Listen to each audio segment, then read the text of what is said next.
Welcome to Bamfordrose and another question of the week. This week we're talking about brakes and the question of should I upgrade, or is there a different pad option to get out of a problem if you're experiencing heat fade.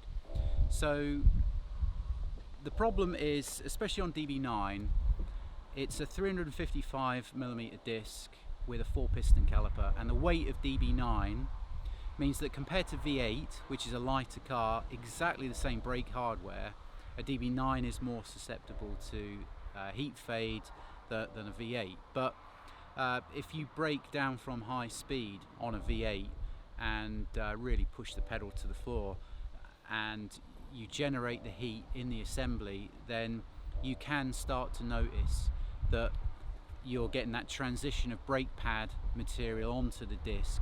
You get that telltale sound inside the cabin, that whirring vibration. You get the pulsating feel on the pedal that you've just overcooked the system a bit, and quite annoyingly you have to back off, allow the assembly to cool before you can then go and use the brakes again in a spirited way.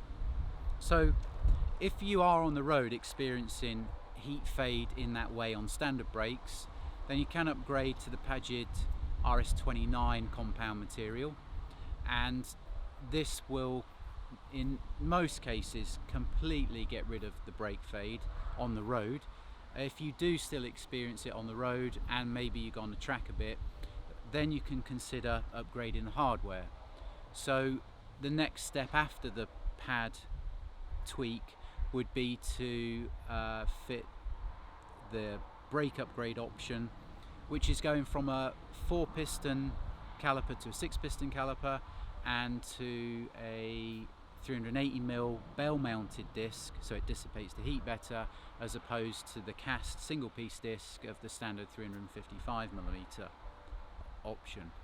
With that brake upgrade and with the Pagid RS29 pad, even on track, brake fade is a thing of the past. Never ever will it fade. So there's some options for brakes.